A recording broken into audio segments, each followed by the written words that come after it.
इस वीडियो में हम ये बात करेंगे कि अगर आप लिव इन रिलेशन में रहते हो तो आप कैसे मनी इश्यूज एंड अपने फाइनेंसेस ठीक कर सकते हो। इस वीडियो को हम 4 पार्ट्स में डिवाइड करेंगे जो कि होंगे communication and disagreement, then combining finances, then planning for the future and then कुछ additional points to consider. First point है कम्युनिकेशन एंड डिसएग्रीमेंट। इसमें पहला पॉइंट है open communication about finances. Couples के बीच में पैसों के बारे में खुलकर बातचीत करना बहुत ज़रूरी है। अगर आप इस बारे में बात नहीं करते या अपने फाइनेंशियल आदतों को छिपाते हैं तो इससे रिश्तों में तनाव पैदा हो सकता है। एग्जाम्पल के लिए मान लीजिए रिया और राहुल एक साथ रहते हैं। रिया बहुत सेविंग्स करती है और हर चीज़ का बजट बनाती है। वहीं दूसरी तरफ राहुल को घूमना फिरना और महंगे रेस्टोरेंट्स में खाना पसंद है।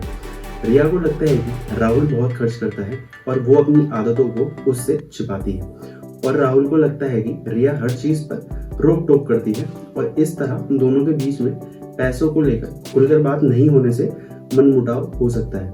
नॉट ओनली फाइनेंशियल चीज़ों के रिलेटेड मनमुटाव होगा, but on the other hand live in couples के ऊपर सोसाइटी का भी प्रेशर रहता है जिसे रिया और राहुल को फेस करना होगा। भले ही हाल के दिनों में खासकर बड़ी सिटीज में लिव इन रिलेशनशिप को लेकर सोसाइटी का एक्सेप्टेंस बढ़ा है, फिर भी ये रिश्ते कई कानूनी और आर्थिक मुद्दों से जूझते आ रहे हैं।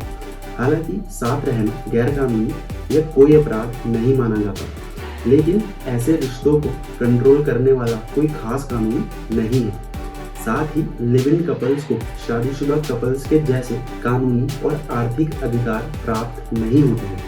हालांकि पिछले कुछ सालों में हाई कोर्ट के कई फैसलों ने लिव इन में रहने वाले रिश्तों को कानूनी प्रोटेक्शन दिया है।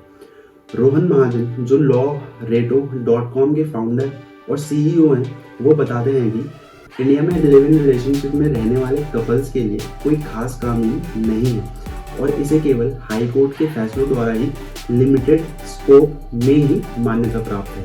फिर भी ये रिश्ते कानूनी रूप से मान्य हैं। नेक्स्ट और सेकंड पॉइंट है different financial priorities and goals. Couples में अलग अलग इकोनॉमिक प्रायोरिटीज और गोल होना रिश्तों में तनाव पैदा कर सकता है। मान लो कि रिया फ्यूचर के लिए ज़्यादा से ज़्यादा सेव करना चाहती है, इसीलिए वो अपना बजट बनाती है और गैर ज़रूरी खर्चों से बचती है।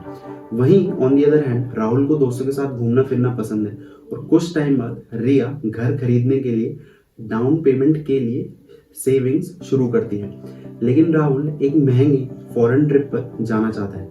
यही एक कारण है उनकी अलग अलग प्रायोरिटीज के कारण उनके बीच फाइनेंशियल गोल्स को लेकर बहस हो सकती है। अगर वो इस बारे में खुलकर बात नहीं करते हैं और किसी बीच का रास्ता नहीं निकालते हैं तो ये उनके रिश्तों को बिगाड़ सकता है।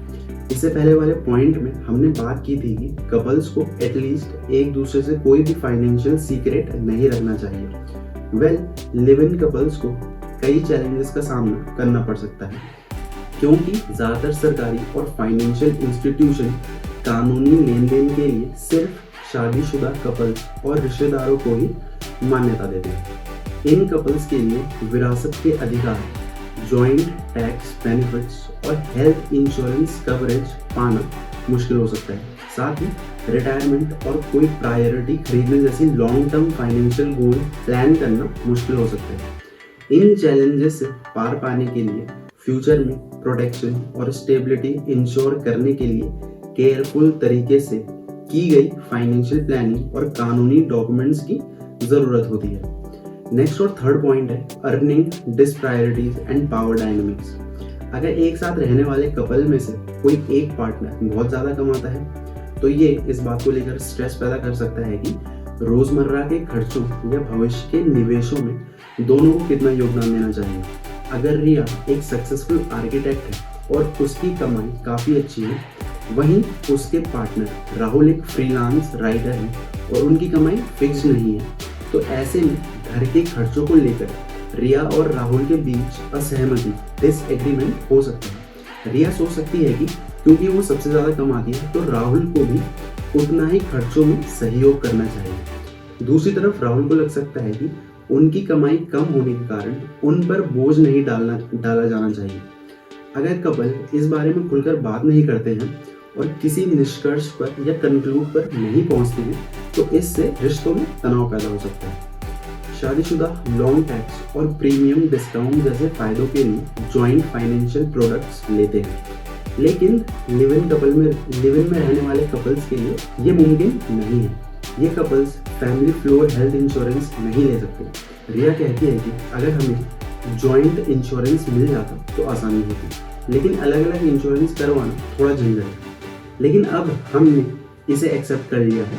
लिव इन कपल्स के लिए अलग अलग पर्याप्त हेल्थ इंश्योरेंस करवाना ही एकमात्र ऑप्शन है। हर पार्टनर के पास 25 से 30 लाख का हेल्थ इंश्योरेंस तो होना ही चाहिए। वही राहुल कहता है कि हम दोनों हर चीज के लिए अलग अलग फाइनेंशियल चीजें रखते हैं जिनमें इंश्योरेंस भी शामिल है। ये थोड़ा झंझट भरा हो सकता है, लेकिन ये डिसिप्लिन की बात है।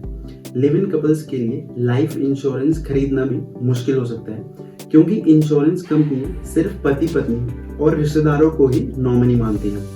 हालांकि अगर आपकी कोई संतान है तो उसे बीमा का लाभार्थी बनाया जा सकता है। वहीं दूसरी तरफ अगर दोनों पार्टनर अच्छी कमाई करते हैं तो शायद लाइफ इंश्योरेंस खरीदने की जरूरत ही ना पड़े। अगर आपने होम लोन जैसा कोई लोन लिया है तो उसी से जुड़ा हुआ इंश्योरेंस लेना अच्छा रहता है। वीडियो का दूसरा हिस्सा है जिसमें हम बात करेंगे कंबाइनिंग फाइनेंस की, और इसका पहला पॉइंट है merging finances versus keeping separate account. जो कपल्स लिव इन रिलेशनशिप में रहते हैं उनके लिए ये फैसला करना होता है कि मिलाकर मैनेज करें या अलग अलग अकाउंट रखें। इसका कोई एक सही जवाब नहीं है। हर कपल को अपनी स्थिति सिचुएशन के अनुसार फैसला लेना चाहिए। जैसे कि हम बात करते आए हैं कि रिया बहुत सेविंग करने वाली है और हर चीज का बजट बनाकर चलती है। वहीं राहुल को घूमना फिरना, दोस्तों के साथ टाइम स्पेंड करना पसंद है। ऐसे में उनके लिए एक साथ मिलकर एक जॉइंट अकाउंट खोलना अच्छा हो सकता है, जिसमें वे किराया, बिजली का बिल जैसे खर्च रख सकते हैं या शेयर कर सकते हैं। इसके अलावा दोनों अपने लिए अलग अलग सेविंग अकाउंट रख सकते हैं जहां वो अपनी पसंद से खर्च कर सकते हैं। इस तरह दोनों मिलकर खर्चों को मैनेज कर सकते हैं और अपनी इकोनॉमिक फ्रीडम भी बनाए रख सकते हैं। लिव इन कपल्स के लिए लोन लेना मुश्किल हो सकता है, एज वी ऑल नो। आमतौर पर बैंक सिर्फ खून के रिश्तेदारों को और खून के रिश्तेदारों मतलब ब्लड रिलेटिव्स या ब्लड रिलेशन वाले संबंधों या फिर पति पत्नी को ही जॉइंट लोन देते हैं, जैसा कि हम पहले से ही बताते हुए आए हैं। इसीलिए घर खरीदने के लिए जॉइंट होम लोन मिल पाना मुश्किल है। इसका सोल्यूशन यही है कि आप पर्सनली जाके लोन लें और चुकाएं, और इसका दूसरा ऑप्शन ये है कि आप अपने रिसोर्सेज को मिला सकते हैं। फिनफिक्स रिसर्च एंड एनालिटिक्स के फाउंडर प्रबल वाजपेयी कहते हैं कि घर खरीदने जैसे लॉन्ग टर्म गोल के लिए लिव इन पार्टनर इंडिविजुअल रूप से पैसे जमा कर सकते हैं, पर इन्वेस्टमेंट के टाइम अपने रिसोर्सेज को मिला सकते हैं। रिश्ते में किसी तरह की प्रॉब्लम से बचने के लिए ये जरूरी है कि जॉइंट रिसोर्सेज से खरीदी गई किसी भी प्रॉपर्टी को वो दोनों जॉइंट मालिक ही हों, क्योंकि लिव इन रिलेशनशिप में प्रॉपर्टी के राइट्स को कंट्रोल करने वाले स्पष्ट कानून नहीं है, तो पार्टनरशिप में प्रॉपर्टी का रजिस्ट्रेशन कराना बेहतर होता है। इसीलिए ये आपके गोल पर डिपेंड करता है कि आपको अपने फाइनेंसेस आपस में मिलाने चाहिए या नहीं। दूसरा और नेक्स्ट पॉइंट है स्प्लिटिंग बिल्स फेयरली। घर के खर्चों को आपस में बांटने का एक न्यूट्रल तरीका चूज करें, जिसमें आप अपने खर्चों को अपने इनकम के साथ रेशियो में बांट दें। मान लीजिए अगर रिया की कमाई राहुल से दुगनी है और उनके मंथली खर्चे 50,000 रुपए हैं, तो रिया 30,000 और राहुल 20,000 का रेशियो आपस में बना या बांट सकते हैं। यह तरीका इसलिए सही है क्योंकि हर किसी का योगदान उनकी कमाई के हिसाब से होता है। बट यहाँ पे सवाल आता है कि हम बिल्स तो आपस में शेयर कर लेंगे, बट मान लो अनफॉर्चुनेटली आपके लिव इन पार्टनर की डेथ हो जाती है, तो उस सिचुएशन में उनकी प्रॉपर्टी जिसमें आप और आपका पार्टनर इक्वली पार्टिसिपेटेड थे, तो क्या वो प्रॉपर्टी आपको एज अ इनहेरिटेंस में मिलेगी? वेल, लिव इन रिलेशनशिप में पार्टनर की मौत के बाद उनकी प्रॉपर्टी विरासत में मिलना एक बड़ी चिंता है, क्योंकि उत्तर अधिकार कानून इन रिश्तों पर लागू नहीं होते और कानूनी स्थिति अभी भी स्पष्ट है। इसीलिए पार्टनर को प्रॉपर्टी देने का सबसे अच्छा तरीका वसीयत लिखवाना है। क्योंकि लिव इन रिलेशनशिप में हिंदू उत्तराधिकार अधिनियम या भारतीय उत्तराधिकार अधिनियम के अंतर्गत नहीं आते। इसीलिए संपत्ति विरासत में लेने का सबसे इफेक्टिव तरीका विरासत के माध्यम से ही है। इस सिचुएशन में प्रॉपर्टी का बंटवारा कानूनन मान्य नहीं है, सिवाय इसके कि वो वसीयत के जरिए दिया जाए। अगर पार्टनर वसीयत नहीं लिखाता है तो कोर्ट अपने तरीके से फैसला ले सकता है। साथ ही कानूनन लिव इन पार्टनर को मृत साथी की संपत्ति का उत्तराधिकारी नहीं माना जाता। इसीलिए अगर पार्टनर बिना वसीयत मर जाता है तो प्रॉपर्टी का कोई हक नहीं बनता। इससे बचने के लिए एक विस्तृत वसीयत जरूरी है जिसमें साथी को सक्सेसर बनाया जाए। लिव इन पार्टनर को वसीयत के जरिए प्रॉपर्टी देने पर भी कानूनी वारिस इसे अदालत में चुनौती दे सकते हैं। इसीलिए वसीयत लिखते टाइम प्रिकॉशंस बरतने चाहिए और प्रॉपर्टी साथी को देने के कारणों का मेंशन करना चाहिए। साथ ही कानूनी वारिसों को उनके वारिसत्व से भी वंचित करने का स्पष्टीकरण देना चाहिए। एक्सपर्ट्स कहते हैं कि वसीयत में खास और जायज कारणों के साथ कानूनी वारिसों को गैर लाभार्थी के रूप में चिन्हित करना बहुत जरूरी है। साथ ही पार्टनर को उस प्रॉपर्टी का जॉइंट होल्डर या नामित व्यक्ति बताना सही होगा जिसे आप उन्हें देना चाहते हैं। इससे आपका डिसीजन क्लियर होगा और कानूनी विवाद की पॉसिबिलिटी भी कम होगी। तीसरा और नेक्स्ट पॉइंट है transparency about debt and spending. Transparency का पैसों के मामले में बहुत इंपॉर्टेंस है, खासकर लिव इन कपल्स के लिए। इसका सीधा मतलब है कि एक दूसरे से अपने मौजूदा डेट और स्पेंडिंग हैबिट्स की आदतों के बारे में ईमानदारी से बात करना या एक दूसरे को आपकी स्पेंडिंग हैबिट्स का पता होना। मान लीजिए रिया पर पिछले साल से एक क्रेडिट कार्ड का बैलेंस आउटस्टैंडिंग है जिसके बारे में उसने राहुल को नहीं बताया है। वहीं राहुल को हर हफ्ते ऑनलाइन शॉपिंग करने की आदत है। अगर ये दोनों अपनी फाइनेंशियल सिचुएशन के बारे में खुलकर बात नहीं करते हैं तो फ्यूचर में उनके लिए ही प्रॉब्लम खड़ी हो सकती है। इसीलिए ज़रूरी है कि कपल्स एक दूसरे को अपने डेट और एक्सपेंडिचर के बारे में बताएं। इससे वे साथ मिलकर बजट बना सकते हैं और फ्यूचर के लिए फाइनेंशियल गोल हासिल करने की योजना भी बना सकते हैं। वहीं दूसरी ओर अगर लिव इन कपल्स के बच्चों के राइट्स के बारे में बात करें तो लिव इन कपल्स के बच्चों के लिए प्रॉपर्टी विरासत में देना अपेक्षाकृत आसान है क्योंकि उन्हें कानूनी वारिस माना जाता है। हाई कोर्ट के अकॉर्डिंग ऐसे बच्चे सेल्फ अर्न्ड और पैतृक संपत्ति दोनों विरासत में प्राप्त कर सकते हैं। हालांकि उनकी पैतृक संपत्ति के अधिकारों को लेकर अभी भी एम्बिग्युइटी यानी अस्पष्टता बनी हुई है। कुछ अदालती फैसलों में कहा गया है कि उन्हें केवल माता पिता की सेल्फ अर्न्ड प्रॉपर्टी का ही अधिकार हो सकता है, पैतृक संपत्ति का नहीं। सुप्रीम कोर्ट ने यह भी माना है कि ऐसे बच्चे हिंदू दत्तक और मेंटेनेंस एक्ट 1956 के तहत मेंटेनेंस यानी भरण पोषण के हकदार हैं। इस वीडियो का तीसरा हिस्सा है प्लानिंग फॉर द फ्यूचर, जिसका पहला पॉइंट है शेयर्ड फाइनेंशियल गोल। लक्ष्य तय करना और उन्हें हासिल करने के लिए साथ मिलकर प्लान्स बनाना, ऐसा करना लिव इन कपल्स के लिए काफ़ी इम्पोर्टेंट है। इसमें छोटे और बड़े दोनों तरह के गोल्स शामिल हैं। मान लीजिए रिया और राहुल का एक शॉर्ट टर्म गोल 6 महीने में गोवा घूमने जाना है। इसके लिए वो दोनों हर महीने एक फिक्स्ड अमाउंट सेव करने का प्लान करते हैं या योजना बना सकते हैं। वहीं उनका एक लॉन्ग टर्म गोल 10 साल बाद अपना घर खरीदना हो सकता है। इसके लिए उन्हें अपने खर्चों का बजट बनाना होगा, गैर जरूरी खर्चों में कटौती करनी होगी और निवेश के बारे में सोचना होगा। इस तरह के छोटे और बड़े गोल्स को ध्यान में रखते हुए साथ मिलकर प्लान्स बनाने से लिव इन कपल्स अपने फाइनेंशियल फ्यूचर को सुरक्षित कर सकते हैं। लिव इन कपल्स के लिए सबसे जटिल मुद्दा फाइनेंशियल प्लानिंग का ही रहता है, चाहे वो लक्ष्य हासिल करना हो, इन्वेस्टमेंट करना हो या फिर घर खर्च बांटना हो या फिर सेविंग्स करनी हो। रिया और राहुल ने शुरू से ही अपने फाइनेंस अलग रखे हैं। कपल कहता है कि हम डेली एक्सपेंडिचर के लिए एक फिक्स्ड अमाउंट अलॉटेड करते हैं। इसके अलावा हम एक दूसरे के इंडिविजुअल फाइनेंशियल गोल्स पर सवाल नहीं उठाते। वहीं राहुल कहता है कि मेरी रिस्क लेने की क्षमता ज़्यादा है और मेरा पोर्टफोलियो इक्विटी की ओर झुका हुआ है। मेरी पार्टनर ज़्यादा रिस्क लेना नहीं चाहती और उसके पोर्टफोलियो में ज़्यादा डेट इंस्ट्रूमेंट है। एक्सपर्ट्स का मानना है कि लिव इन कपल्स के लिए अपना पैसा अलग अलग रखना एक अच्छा विचार हो सकता है।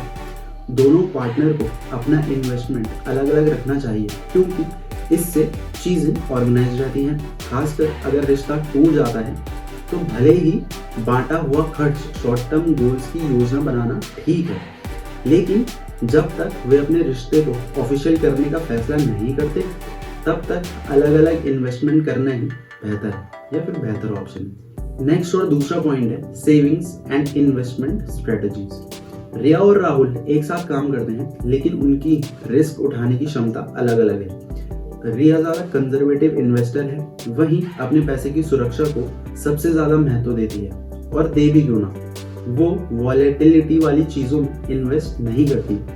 वहीं दूसरी तरफ राहुल है जो ज़्यादा अग्रेसिव इन्वेस्टर है, उसे थोड़े रिस्क उठाना मंजूर है, अगर बदले में उसे ज़्यादा प्रॉफिट मिलने की पॉसिबिलिटी है तो ही। अब सवाल आता है कि ये उनकी सेविंग्स और इन्वेस्टमेंट प्लान्स को कैसे इफेक्ट करेगा। रिया अपनी सैलरी का एक हिस्सा फिक्स्ड डिपॉजिट में जमा कर सकती है, जो कि उसकी कैपिटल को प्रोटेक्ट करके रखेगा और उसे कुछ ब्याज भी देगा। वो गोल्ड और गवर्नमेंट बॉन्ड में भी इन्वेस्ट कर सकती है। वहीं राहुल अपनी सैलरी का एक हिस्सा स्टॉक या म्यूचुअल फंड में लगा सकता है। ये फिक्स्ड डिपॉजिट गवर्नमेंट बॉन्ड से तो ज़्यादा ही रिस्क वाला इन्वेस्टमेंट है, लेकिन ये लंबे टाइम में मुनाफा कमाने की भी क्षमता रखते हैं, और वो अपने कुछ इन्वेस्टमेंट को स्टार्टअप जैसी हाई रिस्क वाली चीज़ों में भी लगा सकता है। नेक्स्ट और थर्ड पॉइंट है अनएक्सपेक्टेड एक्सपेंसेस। अनएक्सपेक्टेड खर्चे आपका बजट गड़बड़ा सकते हैं। इनसे निपटने के लिए आपके पास एक इमरजेंसी फंड होना चाहिए। मान लीजिए अगर आपकी कार अचानक खराब हो गई और आपको अपनी कार की मरम्मत करानी पड़ी, जिसका खर्च 50,000 रुपये है, तो अगर एट अ टाइम आपके पास एक इमरजेंसी फंड होगा तो आप कार के खर्चे को उठा पाओगे। इमरजेंसी फंड के फायदे ये हो सकते हैं कि ये आपको अचानक आने वाले खर्चों जैसे कि कार की मरम्मत, घर की मरम्मत या मेडिकल बिल्स का सामना करने में मदद करता है। यह आपको तनाव मुक्त रहने में मदद करता है, क्योंकि आपको पता होता है कि आपके पास अनएक्सपेक्टेड सिचुएशन से निपटने के लिए पैसा मौजूद है। यह आपको कर्ज लेने से बचाता है, जिससे आप इंटरेस्ट के बोझ से बच सकते हो। अब बात आती है कि इमरजेंसी फंड कैसे बनाएं। अपनी इनकम का एक फिक्स्ड हिस्सा, मान लीजिए 10%, हर महीने इमरजेंसी फंड में जमा करें। इमरजेंसी फंड में कम से कम 3 से 6 महीने के खर्च के बराबर अमाउंट जमा करने का गोल रखें। सेविंग अकाउंट या लिक्विड फंड में इन्वेस्ट करें, जहां से आप ज़रूरत पड़ने पर आसानी से पैसा निकाल सकें। एक मजबूत इमरजेंसी फंड बनाकर आप खुद को आर्थिक तौर पर सुरक्षित रख सकते हैं। वीडियो में 14 हिस्सा आता है एडिशनल पॉइंट्स का कि इसमें और किन पॉइंट्स को कंसिडर किया जा सकता है। इसका पहला और आखिरी पॉइंट यही है कि फाइनेंशियल रिस्पॉन्सिबिलिटी फॉर डिपेंडेंस। अगर आपके रिलेशन के अलावा उसमें कोई थर्ड बंदा शामिल है जो आप दोनों के ऊपर डिपेंडेंट है, तो उसकी फाइनेंशियल रिस्पॉन्सिबिलिटी आप कैसे ले सकते हो। बच्चों या अन्य आश्रितों की देखभाल के लिए उनके खर्चों का प्रबंधन कैसे करें। आश्रितों के लिए बजट बनाना, यानी बजटिंग फॉर डिपेंडेंस। हर महीने अपनी कुल आय, अपनी कुल इनकम और खर्च का लेखा जोखा रखें। इसमें डिपेंडेंट्स के लिए ज़रूरी चीज़ें जैसे खाना, कपड़े, एडुकेशन, हेल्थ एक्सेट्रा का खर्च शामिल करें। मान लीजिए आपकी मंथली सैलरी 50,000 रुपये है, जिसमें किराया, बिजली, पानी सबके खर्च निकालने के बाद आपके पास 30,000 बचते हैं, और इस 30,000 से आप अपने बच्चों के लिए भोजन, कपड़े और स्कूल फीस के लिए 15,000 अलग से रखते हैं। बाकी बचे 15,000 का इस्तेमाल आप अपने और अपने परिवार के अन्य खर्चों के लिए कर सकते हैं। विद दैट सेड दोस्तों, अगर वीडियो पसंद आई हो तो वीडियो को लाइक, शेयर और चैनल को सब्सक्राइब करना ना भूलें। More informative content is on the way. Thanks for watching.